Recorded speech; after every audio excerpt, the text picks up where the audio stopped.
हैं, ठीक है? अब जैसे जो हमारे जो कहने का मतलब जनरल कैटेगरी के लोग हैं, जो स्वर्ण समाज के लोग हैं, इसको इन्होंने ये वो विरोध कर रहे हैं और विरोध क्यों कर रहे हैं? उनका कहना है कि जनरल कैटेगरी को क्यों एक्सक्लूड किया गया है, ठीक है? देखिए, रूल से किसी को एक्सक्लूड नहीं करते हैं, ठीक है? बल्कि रूल किसी को एक्सक्लूड नहीं करते हैं, बल्कि जो वर्नेबल ग्रुप्स को प्रोटेक्ट करते हैं, ठीक है? जैसे जनरल कैटेगरी के जो लोग हैं, ठीक है? वो पहले से ही सोशली जो है डोमिनेंट हैं और इंस्टीट्यूशनली जो है वो रिप्रेजेंटेड है, मतलब उनका जो रिप्रेजेंटेशन है इंस्टीट्यूशंस में काफ़ी ज़्यादा है।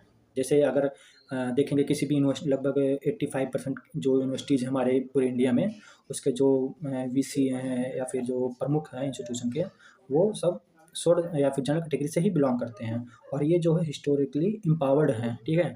मतलब ये देखेंगे हम लोग कि शुरू से ही अक्सर हम लोग मतलब देखेंगे एससी, एसटी, ओबीसी के साथ ही अक्सर जाति भेदभाव किया जाता है और और देखिए इक्वलिटी का मतलब ये नहीं होता कि सेम ट्रीटमेंट, ठीक है? इक्वलिटी का मतलब सेम ट्रीटमेंट नहीं होता, इक्वलिटी का मतलब ये होता है कि फेयर ट्रीटमेंट हो। ठीक है? और इनकी एक बात होती है कि कमेटी जो है बायस्ड हो सकती है या फिर कमेटी का झुकाव हो सकता है कि 15 दिन के अंदर उसको जो है मतलब रिज़ल्ट देना होता है, 15 दिन के अंदर उसको सुनवाई ख़त्म करना होता है, तो इसमें कोई जल्दबाज़ी कर सकती है। देखिए इसमें जो है कोई भी चीज़ अगर होता है तो इसमें कोई भी डिसीजन आता है जैसे, ठीक है? तो वो कोई सिंगल कैटेगरी नहीं है, ये ठीक एक कलेक्टिव प्रोसेस से होता है। और रही बात बायस्ड होने की, झुकाव होने की ना, वो हर एक कमिटी में होता है। चाहे आप किसी भी कमेटी की बात कर लें, उसमें अगर ज़्यादा किसी भी पक्ष के लोग होंगे, तो उस साइड वो झुकाव बना रहता है, ठीक है? और इसका मतलब इसका ये सॉल्यूशन नहीं है कि इस रूल को हटा ही दिया जाए, इसका ये सॉल्यूशन होगा कि ट्रांसपेरेंसी लाया जाए, पारदर्शिता लाया जाए इस कमेटी में, ताकि जो है चीज़ें सही से सुचारू रूप से चल सकें, ठीक है? अब एक तीसरा पॉइंट है इन लोगों का विरोध करने का कि फ़ॉल्स जो मतलब गलत कंप्लेंट उनके ऊपर किया जा सकता है या फिर फ़ॉल्स कंप्लेंट का डर है उन लोगों को, ठीक है? देखिए कंप्लेंट का मतलब ये नहीं हो जाता कि उसको तुरंत पनिशमेंट ही मिल जाए, ठीक है?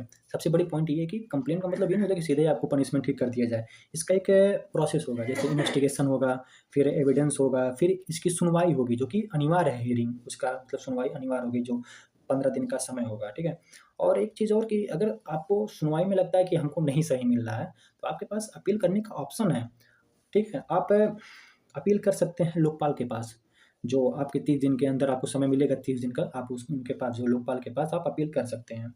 और फ़ॉल्स केस का डर जो है, ये इसमें ही नहीं है, ये हर एक क्रिमिनल जो है केस में जितने भी क्रिमिनल लॉ हैं, उन सब में फ़ॉल्स केस का डर होता है, ठीक है? तो अब लेकिन हम जो है लॉ नहीं हटाते हैं, हम लॉ नहीं हटाते हैं बल्कि सेफ़गार्ड बढ़ाते हैं।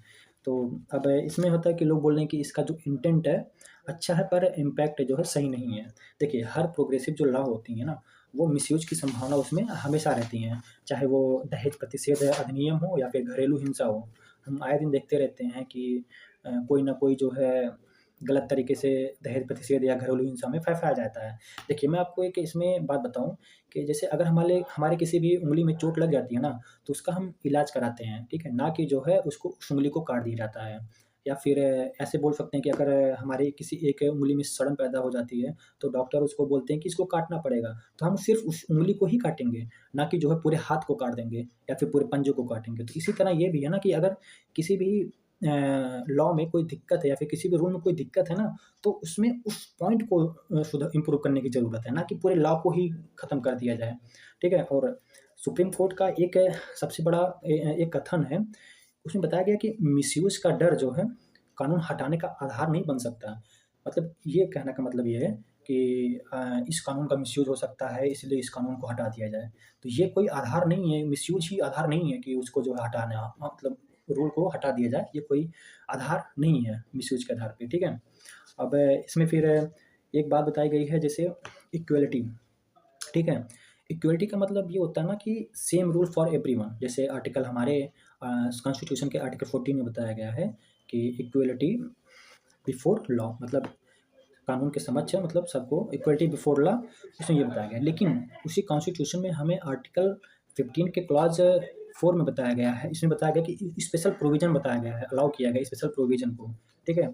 तो इसमें जो स्पेशल प्रोविज़न है इसमें भी एक सुप्रीम कोर्ट ने एक कथन है, सुप्रीम कोर्ट का एक कथन है, उस वो बोलता है कि अनइक्वल को इक्वल ट्रीट करना, ठीक है? बात को ध्यान से सुनिएगा इस लाइन को, कि अनइक्वल को इक्वल ट्रीट करना ही रियल इनइक्वालिटी है, ठीक है? कहने का मतलब ये हुआ कि जैसे 2 व्यक्ति हैं, ठीक है? एक पैर से दिव्यांग हैं और एक पूरा फुल अपना उनके दोनों पैर सही हैं, ठीक है? अब उनको एक रेस कराया जाता है, दोनों को रेस में दौड़ाया जाता है, ठीक है? अब सीधी-सी बात है कि उसमें आपको भी पता है कि कौन जीतेगा, ठीक है? जिसका एक पैर है, वो तो फिर भाई कहाँ है वो? अनइक्वल है।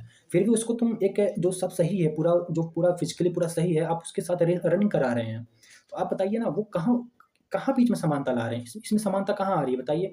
कहाँ एक व्यक्ति दिव्यांग है, कहाँ आप वो एक पूरा फिज़िकली फिट है, आप उससे रेसिंग करा रहे हैं, इसको समानता बोलेंगे? नहीं, ये समानता नहीं है भाई, ये पूरा का पूरा जो है इनइक्वालिटी असमानता है।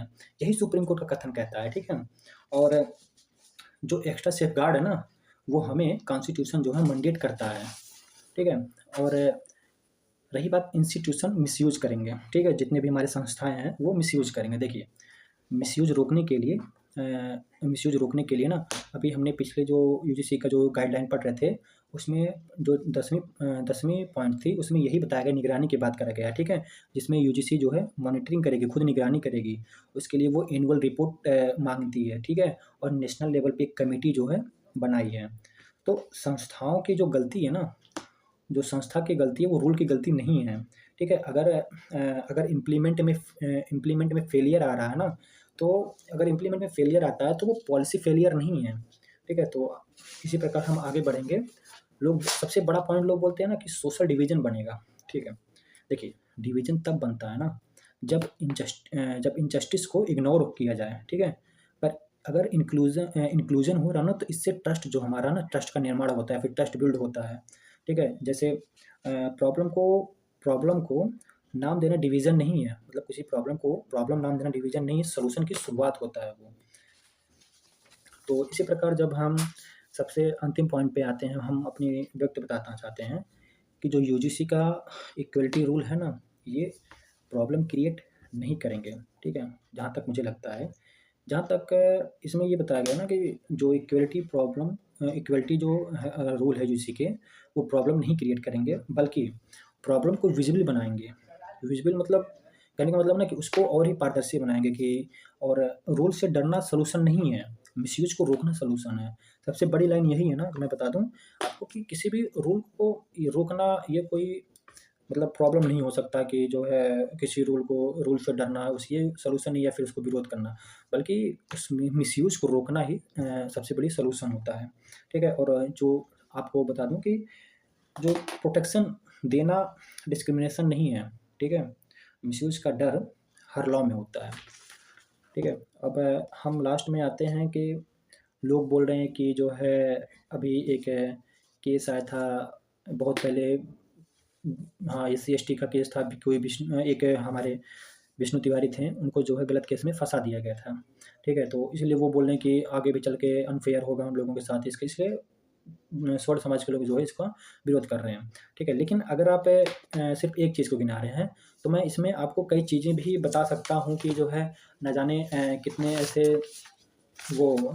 लोगों के साथ जो है गलत हुआ है। जैसे अ, अक्सर हम लोग देखेंगे ना सबसे ज़्यादा आंकड़े जो है ना जाति भेदभाव के ही आते हैं, चाहे मतलब ओबीसी, एसटी और ओबीसी के खिलाफ भी आते हैं सबसे ज़्यादा।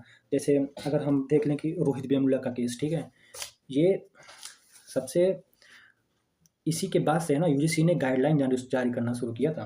फिर पायल ताड़वी का भी केस था, डॉक्टर थीं वो जो है हॉस्पिटल में उनके साथ कितना जाति सूचक शब्दों का यूज़ किया जाता था। और दर्शन सोलंकी का भी केस देख लीजिए आप। तो अगर आप इस चीज़ को गिना के विरोध करेंगे कि रोहित तिवारी जैसे युवती के साथ जो है गलत हुआ था, एससी-एसटी का मतलब गलत फँसा दिया गया था, तो ये कोई आधार नहीं है, ठीक है?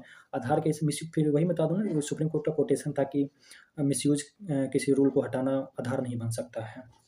तो ऐसा नहीं है, हर एक रूल का अपना कोई ना कोई, देखिए आप लोगों को पता है कि 500 उँगलियाँ बराबर नहीं होती हैं, ठीक है? और कोई भी रूल समाज में हर किसी को नहीं खुश कर सकता है। कोई पक्ष जो होगा जो उसके पहलू में हो, उसके कोई मतलब ऐसा पक्ष होगा जो उसके समर्थन में होंगे और कुछ ऐसे होंगे वर्ग जो उसके विरोध में होंगे। तो कहने का मतलब कि एक सिक्के के 2 पहलू होते हैं, हेड या टेल, या फिर कोई एक आएगा या फिर कोई दूसरा आएगा, ठीक है? तो धन्यवाद और मैं चाहूँगा कि आप लोग भी इस पे अपना